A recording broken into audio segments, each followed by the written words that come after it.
All right, what is up? What is up? What's up, everybody? What's going on? My name is Ryan McMorris from Intentional Lifestyle, and it's Friday, people. It's Friday, so you know what that means. You know what that means. What is up? Ain't what's no up, everybody? Now. What's going on? This thing muted out. Ain't no question now, right? We've been doing this for 12 weeks straight. That's 90 days, my friends. So special guest on number 12 on 7 Figure Friday, where we take the 7-figure earners, the people that have made it into the 2 comma club, right? The people that they know what's going on, they know what works, they know what's hot, and they know how to create success stories in this industry. Welcome to another episode of 7 Figure Friday. And our special guest, my man, good friend of mine, Reginald Stinson. What's up, player? What's up? What's up? How's it going, my man? Man, it's going good, man. Now, I know Reggie, he probably won't tell you guys because he's a humble guy. He's a warrior. He's a mover. He's a shaker. He's got pneumonia. He's fighting the sickness. So he's here with us today because he's just that kind of guy. He's a trooper, okay? So we don't want to take a lot of time from Reggie, but he said he was cool with answering a couple questions and interacting with you guys and helping each and every one of you get to a place where you're succeeding in whatever you're doing. So first of all, let's everybody just say thank you for Reggie for being here. Give him a hug, a virtual hug later or something. Send him some flowers, send him some chocolate. He's feeling better, but he's not 100%. So let's all send our energy and our love and our gratitude to this amazing superstar because he deserves it. He deserves it. So I hope you feel better, man. I want to say thank you for being on here, man, blessing us with your presence today. It's an honor. Definitely appreciate you for inviting me. Yeah, man, of course, man. You know, I couldn't have that without you on here, man. So say what's up, everybody. We got I don't know if you can see comments on Facebook Live. You may pull out your phone, but so if for the people that don't know Reginald Stinson, like for the people that may be living under a rock, you know, they may be new, you know what I mean? The people that just, you know, don't know the Reggie I know, right? The superstar Reggie, right? The one with the big checks, right? The one that's just always crushing it on the internet. Like, tell us like your story, man. Like how long you been in the industry? Kind of like what got you in the industry, man? Like kind of let us know who Reggie is. All right. Can you hear me okay? Yeah, man, I got you, man, loud and clear. Okay, cool. All right, well, I got in the industry 2006, basically because we were broke, busted, and disgusted. It was kind of a situation where I was tricked into the industry because I wasn't looking for it. It actually found me. You know, I was a convicted felon. Obviously, a lot of people don't know that. Okay. But I was a convicted felon in a transitional phase of coming from that lifestyle to obviously living on the straight and narrow. But unfortunately, society don't care what you say you're going to do. They judge you based on your past. So because of that, you know, I was stuck with dating and jobs. You know, I just had got married. We had our first child then, and I was just looking for a way to make more money. So I started looking at the sales jobs. I ended up going to a popular company meeting. I'm not going to say the name of it. But what really attracted me to it was the check. I seen like a $30,000 check in a month. I'm like, wow, you can really make that amount of money in a month. Didn't join that company, but I love the concept. So from there, I just sought out different things, got into the network marketing industry, joined my first company, went full time in 4 months. Didn't take a lot because I was making $8,000 a year. Right. So joined my first company, went full time. My sponsor quit the first 2 weeks. You know, you hear that a lot. Right. But the thing that really kept me focused was I knew how jacked up my situation was, and it was either a now or never situation for me. Because again, if I was in a situation where I was judged based on my past, and I was in a situation where I wasn't afforded other opportunities that other people got. But the beautiful thing about network marketing is that it gives you an opportunity that no other industries would give you, regardless of your background, regardless of your race, your age, etc. And, you know, things just kind of took off from there. I had my first 6-figure year in 2013. The year after that, we went on to make 7. and the rest is history. So I like to definitely give credit to God, obviously, for directing me to the industry. I can't take credit for that because it wasn't my idea. Right. But from there, I mean, we've definitely been blessed by this industry. Man, that's awesome, man. There's those stories like that. So I got a question for you, man. So obviously, being a convicted felon, all right, you've gotten a history. Probably there's a perception around you with people, and then you said you hammered down. You went full time in 4 months. There's probably some people out there asking, okay, how did you get people to join you or take you seriously when you had that rap sheet? Now I'm going to ask, were you going like straight cold market or did you go warm market? Because typically, the Eric Worre always says, you're either going to be rewarded or punished for your life before network marketing. So what was your game plan when you were like, okay, cool. Like if I'm going to introduce this to people, what's the best thing I should be doing to go full time in 4 months? Okay, that's a great question. And what I actually did, I went cold market. Yeah. so yeah, so in the beginning, when you're fresh out of a situation like that, or if you've done anything that your warm market will remember, right? It's best, in my opinion, to start cold, right, get the results, and then go back. Right. So I started cold, and then once people started to actually see that it was real and they started to see the results in my life, then my warm market got interested. Right. And then years later, I started bringing my warm market in. But initially, it was definitely all cold. Right. And so, obviously they don't know your resume, right? Mm-hmm. I mean, you're whoever. And could you see your warm market kind of start to see the shift in you? Because obviously you were probably having a lot of personal growth, being around some better people. And so, what advice would you give to that? I pretty much gave that same advice, but like that personal growth is what kind of shifted the way your warm market looked at you. Is that kind of what was going on? Absolutely. In the beginning, when you first start in a network marketing business or internet marketing, whatever you're doing, you're transitioning from employee to entrepreneur. Right. There are certain skill sets that you have to learn. It's a certain mindset that you have to have. And in the beginning, I didn't have that at first. So, I hired a coach. I got a coach, and obviously he pounded personal development into me. That has to be your daily regimen. You have to do it daily because you're transitioning, and you can't look at where you are now. Because if you look at the present, your present can be jacked up. And I know mine was, look at that roaches crawling on the wall. Right. We live in a 1-bedroom apartment. I can't focus on that. I have to focus on where I'm going to be. Right. And through that mental shift, that's what really helped me have more posture on the phone, to where when I'm only making $8,000 a year, I'm talking to people, they're thinking I'm already a 6-figure income earner because of that posture that I obtained from personal development. That's heavy right there. That's big, man. That's big. So, I mean, honestly, man, you were actually becoming the person. You were like, look, this is the person I need to be to live the life that I want to live. Right. Absolutely.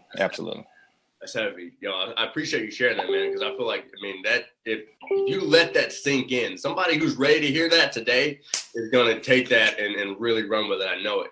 So, I got something for you, bro. You've been sick, right? I know we talked about a month ago, right? And you were still kind of on the shelf, right? Mm-hmm. But you've also been making a ton of money since you've been on the shelf. Like, you kind of been, behind the scenes. I saw you make a video, say, hey, I'm back. And then you're like, I'm kind of sick again, so I'm gonna pull back again. But the beautiful thing about that is I've been watching you still make money like you'd be going hard anyway, right? So how'd you get to the place where you're still continuing to produce pretty much on autopilot, even though you're sick? Obviously you can't work as hard as you could if you're at 100%, but I see people out there, I see your team out there, they're rocking, they're rolling. So what's the process that you've gotten to that you could literally kind of just back up, but you're still, but your production doesn't go down? Okay, cool. Now, before I answer that question, I just looked on Facebook and I look terrible, y'all. Terrible. Sorry, guys, man. I haven't been able to do nothing. I've been down. But anyway, yeah, what gets you to that process is, number one, you have to establish your brand.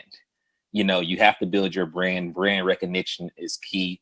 And obviously you do that by giving value to the marketplace, you know, whatever value that is. And one thing I learned from a very successful entrepreneur and another mentor of mine is, the more you teach, the more you reach, the more you reach, the more you earn. You need to write that down, right? Yeah. So if you keep doing that, everything else will take place and kind of come together full circle. Now, the second thing that you all need to do is establish a community. Community is key. People, some people join businesses to make money, right? But most people that's going to be in your organization, believe it or not, are not there just to make money. Right. They're there for the camaraderie. They're there for the community.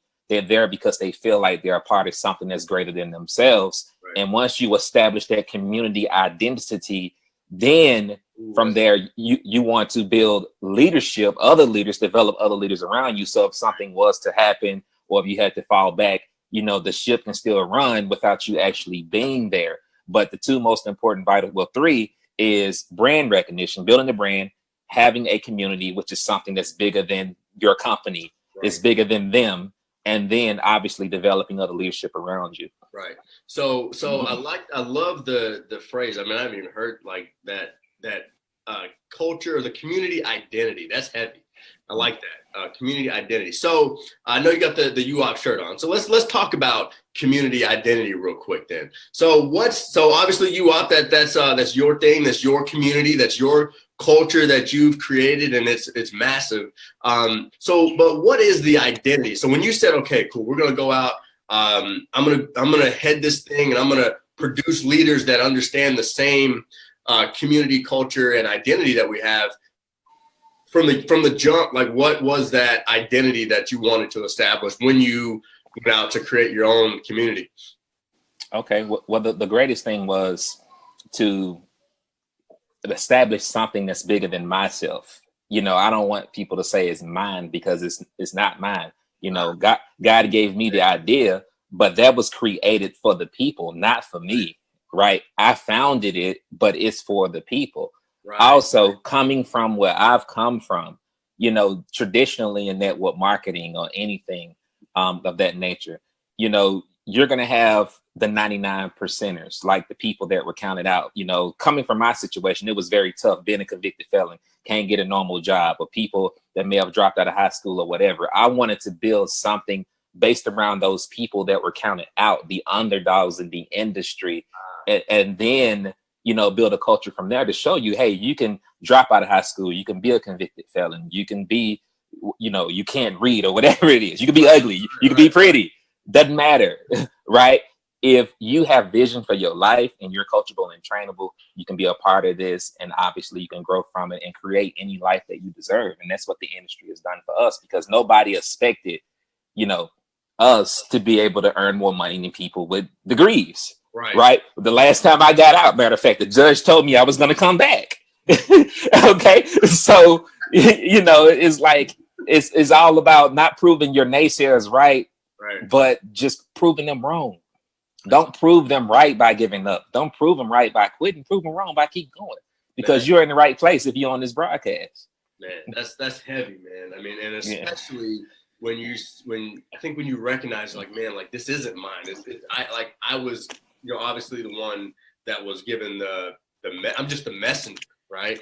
And you're just there to facilitate, you know, basically the community that was a blessing, man. So that's awesome when you recognize that the community that you're looking to build, it's not yours, you know. And when it's not yours, I think that allows other people to take responsibility, right, to actually do the things that keep the ship going, right? Yes. Yeah, because if you're thinking it's yours and they're thinking it's yours, then as soon as you get on the shelf because you're sick, they're thinking, oh no, I can't do that, right? Right. No, that's awesome, man. So I know you said you didn't, you know, join the first thing you got in, but you were like loving the concept. You're a master at, I think, you know, and this is just my opinion, of course, but I think you're a master at analyzing things like an absolute professional, like an over professional. So in your eyes, what are the top things you say, okay, cool, like this is what we're going to do as a team? Because I know you guys, you usually move as a group and you work together, and UOP is something that is more than just any network marketing company. So in terms of you analyzing what's best for you, what's best for your group, what's best for your leaders, how do you analyze whether or not something's good or not for you, or for everybody, really? Okay, that's a great question, and it took me years to get to that point. I'm gonna tell you that right now. It did. It just didn't happen overnight. Trust me, we made a lot of foolish decisions. We made a lot of foolish decisions. I'm not gonna tell you we had it right from the beginning. Okay. We made a lot of emotional decisions in the beginning and a lot of bad decisions. But now there's a lot of things that I look at. First of all, not bragging on myself, but I know what my abilities are as a recruiter. So I know I can do anything to make money. I can recruit, etc. Right. So when I'm evaluating the opportunity, I'm thinking about the people that's coming, after me that are not a top 1%er. Is this an opportunity that they can actually succeed in? Right. Is the compensation plan fair? How credible is the company? Are they paying out? Those things are imperative. Like, you just don't want to jump into anything because people say you can make money with it. You want to make sure that, because your brand is everything, right? You don't want to just jump into something and then it's a scam just because you can make money, and then 2 weeks later the company closed down and you're screwed, right? So you just got to look at those type of things, and most importantly, make sure the company is legit and don't make emotional decisions based upon money. Because you can make money with anything, and there's always going to be a better compensation plan somewhere, right? But as long as the company is paying out, the average person can make money with it, the product or service, work, whatever it is, then that's something that we all look into doing, together. So it's more or less around, okay, cool. Like, can the weakest link still, come in here and do some damage if they put in the work and do that, right? Absolutely. Yeah, that's what's up. That's what's up. And, I think too, I think we all have that ability inside of us to get to that top 1%, but it's just a matter of whether or not we're actually going to, do the work and have that desire to actually do it. But, we all have it inside of us to be, anything that we want to be, but we just got to be able to, find that desire, find those coaches, mentors, and get on that path. So when you're producing leaders, obviously you said, I understand that, I get it. I'm a 1%er, right? But, not everybody is. What are some things that you kind of like recognize? So let's just say, because I know what you guys do. So let's just say you're on the phone with somebody, and are there certain things that just kind of give away whether or not someone has the it to be a good distributor, or, this person may just use the product, use the service and go along with it? Are there certain things that just kind of give you that, like, red flag, the green light, that kind of thing? Or is it just kind of like, let the chips fall where they may, put people in the system and let the system do the work? That's another great question. And I like to do things a little different. I don't necessarily look at production. Okay. Because most people say, well, that person's bringing in 150 people a month. They're a leader. Well, that does not necessarily put you in the classification of being a leader. You're a good recruiter, right? But you're not necessarily a leader. There's a lot of people out there like that in the industry.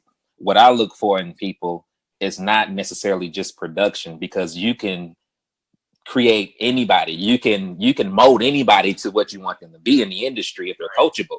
What I look for, number one, is a person with a desire to succeed. Like, how coachable are you? Are you keeping in contact? Like, are you really hungry? Are you really hungry for it? Are you, sowing into the community, contributing to the community somehow? Like, do you have the ability to serve, a heart to serve? Because in network marketing, it's all about building a network, right? And the more people that you serve, the faster you're going to get to where you desire to be. In the end. Okay, sorry about that, phone rung. All right, so that's what I'm looking. That's what I look for And then everything else, as far as the skill set side of things, I know I can teach that, but you can't teach somebody how to be coachable. You can't teach somebody how to serve, right? That's something that they have to be willingly wanting to do from the beginning, right? Because again, we've seen people sign people up 200, 500 people a month, and then they don't even hear from them, right? So, that's what I look for. People that have a desire to serve and people that are coachable. Man. And that's huge because Keisha just popped on here, and Keisha just said I wasn't producing, and he picked me. But obviously, we see somebody like that, she's an amazing leader, right? And when you can pick someone like that you can say, you know what, I see that person wants to serve. I see that person has desire, and they're coachable, and all of a sudden they become a producer, like almost on their own, right? They're going to produce anyway. It's almost inevitable that production comes with leadership, right? Yes. And you have to be selfless. Like that's probably one of the most difficult things for people when they first join the business. And I can be honest, it was very difficult and challenging for me when I first got into the industry, because you're so focused on how broke you are sometimes, right? Or you're focused on the eviction notices or the cars getting repossessed. Like I've been through all of that, and it took me a while to not focus on that. But you hear it all the time, help people get what they want, you get what you want. Jim Rohn, all this stuff. And we're like, forget that. No, you don't know what's going to, we do it all the time. Oh, that's just the MLM cliche, right?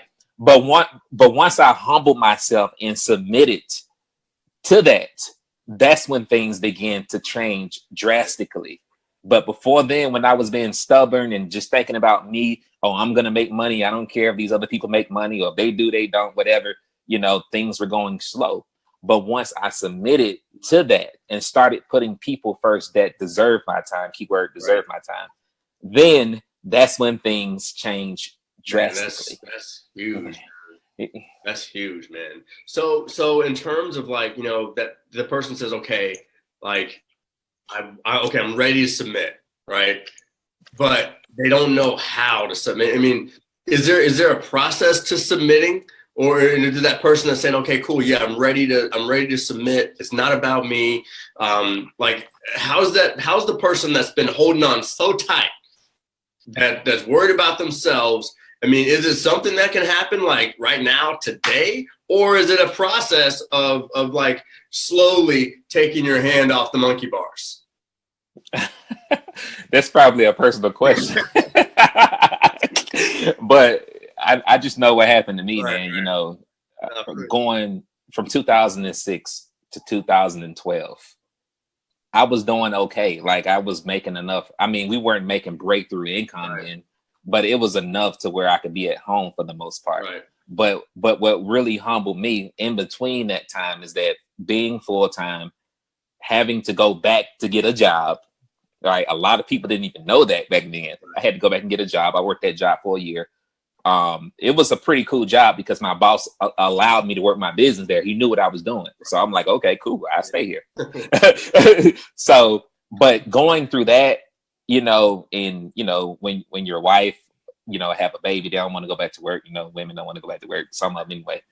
So I'm like, man, this is going to be the last time that I work for someone else. And my way hasn't worked, right? I went through the process or the phase of jumping from company to company, just thinking about myself. Because typically, ideally, if you're jumping from company to company every single week, that's a selfish decision. You're not thinking about the people that just came with you in your company. And I did it constantly. I looked at everything I did that was not working. I'm like, my way doesn't work. So I'm just going to listen to Jim Rohn now, or what my other mentor said, and try it that way. And once I did, I'm telling you, literally, like within a few months, like boom, it just took off. That's crazy. And that's crazy, man. But do you think all the stuff that you're like, man, I'm doing it wrong, I'm doing this wrong, all the kind of the stubbornness, if you will, like, did that have something to do with like how quickly it did take off? Like once the switch hit, like, do you think all that stuff kind of like was a good mixture of like what kind of was the catalyst for like having that catapult? Yeah, definitely. Do you think that stuff had to happen? Yeah, it did for me because I'm a hard head sometimes. So I usually have to learn the hard way. So yeah, I just had to let go, man, let go and really humble myself, Right. and not necessarily focus on where I was, because I knew I had the ability to do anything, Right. but it was one element that was missing. I was selfish in the beginning. I made a lot of selfish decisions, and a lot of people won't admit that. But once I became selfless and started putting people first and focusing on their needs, their goals, pushing people to the limit that way, you know, whatever I wanted, a desire to happen for me came automatically, and it came full circle, and it happened fast. So if you want it to happen fast, if you align yourself with the right opportunity and you start to put people first that deserve your time, that are coachable, and you push them to their goals, whatever you desire is going to happen automatically. Like, people don't want to work, you know, with arrogant people or, you know, selfish people, anything like that. So like I said, everything just come together full circle when you start to really genuinely care about the people. And, you know, that's awesome, man. So one thing that I think kind of came up is, you know, you said you went full time, you had to go back to work. You know, the dude was cool, so he let you kind of work your business. What's your viewpoint on like the whole, like, you know, because I think a lot of people in the network marketing industry, because we know it's a fact, like 95% of people don't like the job that they're working at. So then they see network marketing and they may say, okay, cool, this is the thing that can help me quit my job and like work forever, never work again. But we both kind of understand that it's not about that. You know, it's not about just quitting your job. So what's your standpoint on the whole, like, quit your job thing and or like multiple streams of income, especially for new people that are still working a job? Because I was a big advocate on like quitting your job. And then I realized, wait, that's not how the economy works. Right. And it's also probably not as smart to like cut income streams. So like, what's your opinion on that? That's a great question. I'm glad you asked that one. That's actually a good one. All right. Well, I mean, some people actually have careers that they like. Right. And I would suggest, if you have a career that you like, stick with it. I mean, I don't job bash at all, because there are some great careers out there that pay good and you enjoy what you do, and you just do this part-time to supplement or to build retirement income. Now, if you are in a situation where you hate your job, you know, you want to strategically plan to quit it. You don't want to make a spontaneous decision and say, hey, I'm at $2,000 a month, I'm going to quit my job, unless you're, you know, that's not smart. Okay. What you'll want to do in that situation is what I always tell people, especially depending on what type of job you have, is you want to have at least a year's savings built up before you quit your job. I don't care if you start making $10,000 a month the first month in your network marketing business, because the industry change all the time, and it's just not smart for you to just quit, okay, without savings. So you want to have at least a year's savings built up before you quit your job. If you do that, you protect yourself just in case something happened with your company or whatever, and you're good. Now, about the multiple income streams, I love multiple income streams. I have multiple income streams. However, there's a strategic way to do it. And unfortunately, most people don't do it the right way. Gotcha. Okay. So with multiple income streams, first you have to create one income stream. Right. Let's talk about that. Okay. You cannot talk about multiple income streams if you have not created one income stream. Right. Okay. Secondly, you want to make sure whatever income streams that you are creating, they complement each other. You don't want to have conflicting income streams. For example, if you are selling, juice in this other company, and you go and join another company selling juice, and they're two competitors. It's like me trying to work for T-Mobile and AT&T. Like, it's not gonna work. So it all has to make sense. It all has to be non-conflicting. And before you take on something else, you need to create an income stream in one thing first. Because most people that come in that are trying to do it, they don't have the ability, they don't have the list, they don't have the following, they don't have the brand to do it. And you see other people doing it, because I did this. Trust me, I made this mistake a long time ago. I seen a big marketer, right? And I'm like, man, dude making like all this money. He got all these businesses, but I didn't really see what was going on in the background. Like, he has a subscriber list of over 1 million people, right? He has multiple lists. So he can do multiple things and send an email to one list and make 100,000 and send something else and make 100,000, right? So you can't compare yourself to that. So you have to start small. It has to be strategic and it has to complement. No, that's all. Yeah, that's huge. That's huge. That's huge. No, that's heavy, man.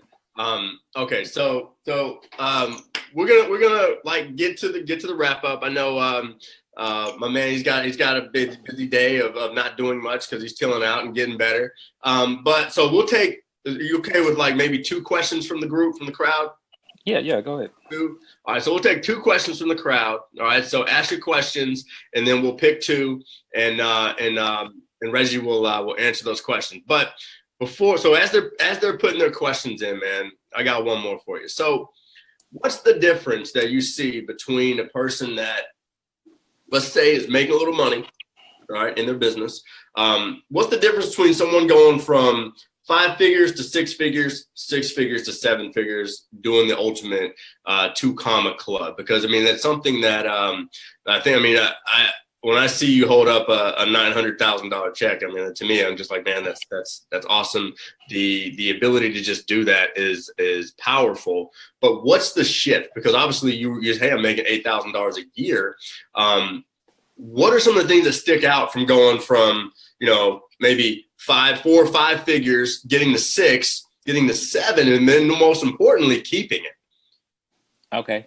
Well, the shift is, if you want bigger checks, it's all based upon how you grow personally. Okay. And you probably heard that a lot, but that's just what it is. You know, when I first started, I was a babe in the industry. And as I grew, my income grew. So it's a combination between personal development and skill set development. So the more I invested in myself, not only on the personal development side, because I spend tens of thousands a year going to events, Right, you know, buying training courses and all that stuff, you know, investing into enhancing my skill sets as well. You know, the income followed, you know, when I did that type of stuff. gotcha. And obviously it's all according to how much you want to. You know, some people are comfortable with 10,000 a month. I'm like, I'm not comfortable with $10,000 a month because I know I'm worth more than that. Right, So yeah, so I had to, you know, again, hire a coach, and figure out, you know, what are the habits of those people that are earning that type of money? Because you can have personal development and you can have skill, but if you don't have the habit, if the habit is not in alignment with the personal development and skill, guess what? The income is not going to manifest. Right. You know, so, you know, it's all about the habits as well. You know, I sacrificed a lot of lack of sleep to make it happen, but it was a temporary thing, and obviously the results follow suit. Right, because you can get all the sleep you need now, especially when you're sick. Yes. Oh, that's awesome, man. You know, with those shifts, I know you said, hey, man, I went to a lot of events, I hired a lot of coaches. The person that's thinking about hiring a coach, the person that's thinking about going to events, probably they're thinking about it because there's some type of fear there. So let me know, was there fear there when you were like, oh man, I may have to shell out, you know, 5-10 grand for a coach, or I've got to, you know, go to this event and pay for the hotel and get the rental car? I mean, how did a guy like you come up? Was it more or less fear of going back to the life that you had? Or, I mean, what'd you do to kind of overcome the fear that probably we all have when it comes to investing in ourselves? Okay. I wouldn't necessarily say it was a fear. No? Okay. I would say more so stubbornness and not really understanding the value of doing that. Right. Okay. You know, yeah. Most people don't hire a coach is because they don't see the value in it, or they don't understand the value of doing that. They think they know it all. Oh, I don't need a coach. I don't need that. Or they're just trying to get my money. You know, that those type of things go through your head. I can't afford $2,000 or whatever it costs. Well, you can't afford not to afford $2,000. Right. Okay. Right. Because this is what's going to help catapult your career and take you to the next level. Right. So it's all a mindset thing, and understanding that just like you go to school, you go to college, you invest $40,000 to, I don't know how much college costs now. 40 to 60,000. It costs 40,000 when I was going. Right. 40 to 60,000 to get a career, right? It probably costs you, you know, $200 to join a company, or whatever it costs to join your network marketing company. Right. But in addition to that, if you really want to take things to the next level, you may have to hire a coach for $2,000. But you know, by you doing that, you're going to acquire a certain mindset and skill set that can take you from $10,000 to $100,000 a year. But you have to be willing to make that sacrifice and investment in yourself. Because the people that are failing in the industry, if you look around you, and I like to analyze things from this perspective and look at the people that are not having results. Most people that are not having results haven't hired a coach. They're not coachable. Right. They're jumping from company to company. They're not focused. They don't have vision. Okay, so if I know that, why would I keep doing what they're doing? Right? Almost. Why would you say it's a habit that you fell into? That it's a habitual thing of not doing certain things, right? Yeah. So if you see that, like, hey, it's time to make that shift, right, and do what the people have done that made it did. Right. So let's see. There was a good one here. So Whitney Estes says, "What's your advice on a team that thinks personal development is silly?" Okay. I would tell them they're silly. No, I'm kidding. All right. Well, it's a difference. I see Whitney. I see a lot of questions. Okay. Well, all right. So personal development, like I said, you hear it all the time, man. And you just have to use, I like to use the analogy, like I just said, you're transitioning from employee to entrepreneur. You're used to people telling you what to do, when to do it, how to do it. All right. When you become an entrepreneur, you do have people in your corner, but you do have to learn somewhat to be somewhat self-sufficient. Right. It's a completely different industry. So that personal development is going to help train you mentally, right, and on the skill based side to prepare yourself to be able to go to the next level in the industry. So, you just have to keep pounding it down people and tell them it's critical. The people that have done it, the people that are walking across stage, driving Bentleys, flashing rings, whatever they're doing, right, it just didn't happen by chance, right? These people invest a lot of money in themselves, whether it's personal development or whether it's training. That's stuff that you don't see.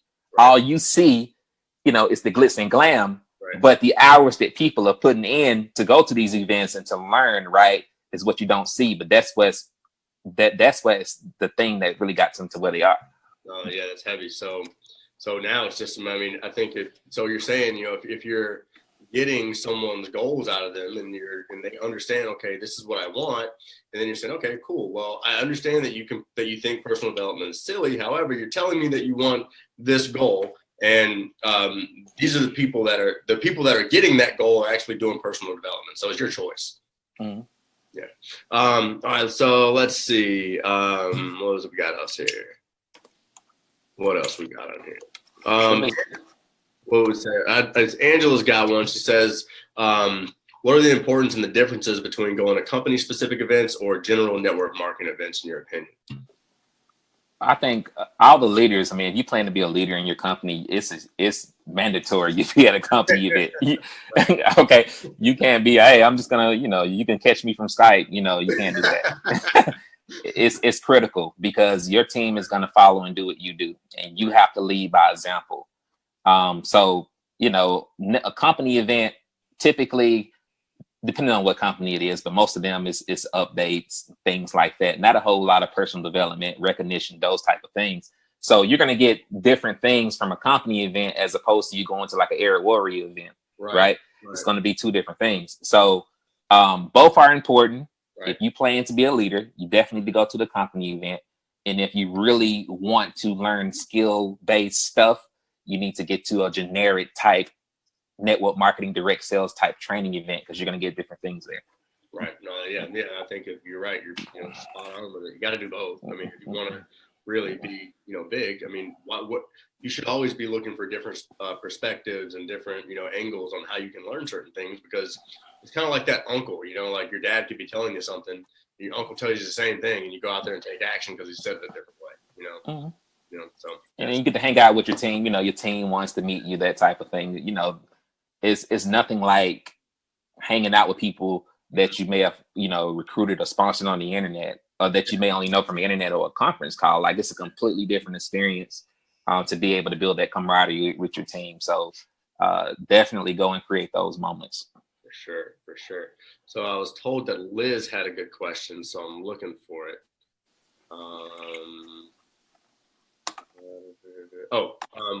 What's an advice you share with people on your team with a huge financial problem? Well, what I tell people all the time is that your why has to be bigger than your financial problems.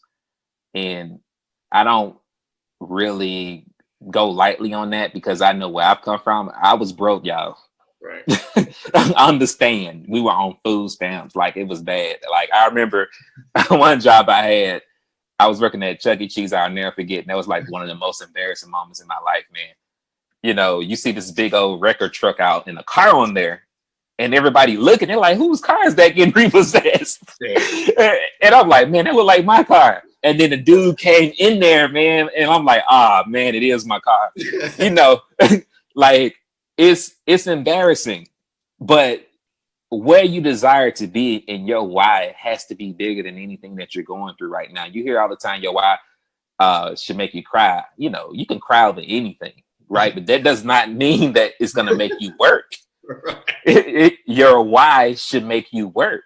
Right. It doesn't matter how broke you are. It doesn't matter how much money you don't have. I didn't have any money.